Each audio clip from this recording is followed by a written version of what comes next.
how do we tell these robotic arms what to do? How do we control them?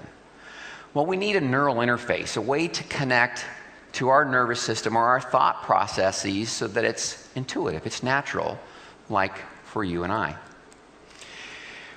Well, the body works by starting a motor command in your brain, going down your spinal cord, out the nerves, into your periphery, okay? And your sensation's the exact opposite. You touch yourself, there's a stimulus that comes up, those very same nerves back up to your brain. When you lose your arm, that nervous system still works. Those nerves can put out command signals. And if I tap the nerve ending on a World War II vet, he'll still feel his missing hand. So you might say, let's go to the brain and put something in the brain to record signals, or in the end of the peripheral nerve and record them there. And these are very exciting research areas, but it's really, really hard. You have to put in hundreds of microscopic wires to record from little tiny individual neurons or nerve fibers that put out tiny signals that are microvolts. And it's just too hard to use now and for my patients today. So we developed a different approach. We're using a biological amplifier to amplify these nerve signals. Muscles. Muscles will amplify the nerve signals about 1,000-fold so that we can record them from on top of the skin, like you saw earlier. So our approach is something we call targeted reinnervation. Imagine with somebody who's lost their whole arm, we still have 4 major nerves that go down your arm, and we take the nerve away from your chest muscle and let these nerves grow into it.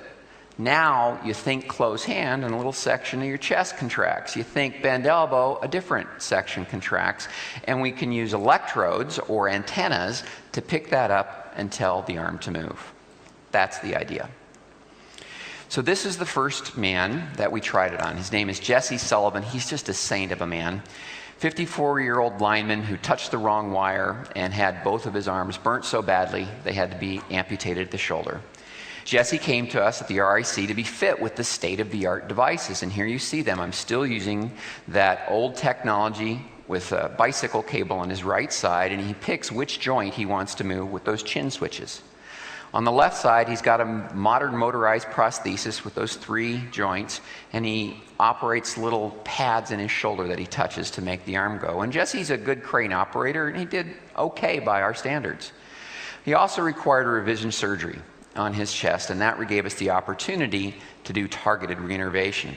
So my colleague, Dr. Greg Dumanian, did the surgery. First we cut away the nerve to his own muscle. Then we took the arm nerves and just kind of had him shift down onto his chest and closed him up. And after about 3 months, the nerves grew in a little bit and we could get a twitch. And after 6 months, the nerves grew in well and you could see strong contractions. And this is what it looks like. This is what happens when Jesse thinks open and close his hand, or bend or straighten your elbow. You can see the movements on his chest, and those little hash marks are where we put our antennas or electrodes. And I challenge anybody in the room to make their chest go like this. His brain is thinking about his arm. He's not learned how to do this with the chest. There is not a learning process. That's why it's intuitive. So here's Jesse in our first little test with him. On the left-hand side, you see his original prosthesis, and he's using those switches to move little blocks from one box to the other. Had that arm for about 20 months, so he's pretty good with it. On the right side, 2 months after we fit him with his targeted reinnervation prosthesis, which, by the way, is the same physical arm, just programmed a little different, you can see that he's much faster and much smoother as he moves these little blocks. And we're only able to use 3 of the signals at this time. Then we had one of those little surprises in science. Okay, so we're all motivated to get motor commands to drive robotic arms. And after a few months, you touched Jesse on his chest, and he felt his missing hand. His hand sensation grew into his chest skin, probably because we had also taken away a lot of fat, so the skin was right down on the muscle and denervated, if you would, his skin.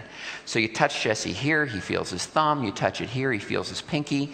He feels light touch down to 1 gram of force. He feels hot, cold, sharp, dull, all in his missing hand, or both his hand and his chest, but he can attend to either. So this is really exciting for us because now we have a portal or a way to potentially give back sensation so that he might feel what he touches with his prosthetic hand. Imagine sensors in the hand coming up and pressing on this new hand skin. So it's very exciting.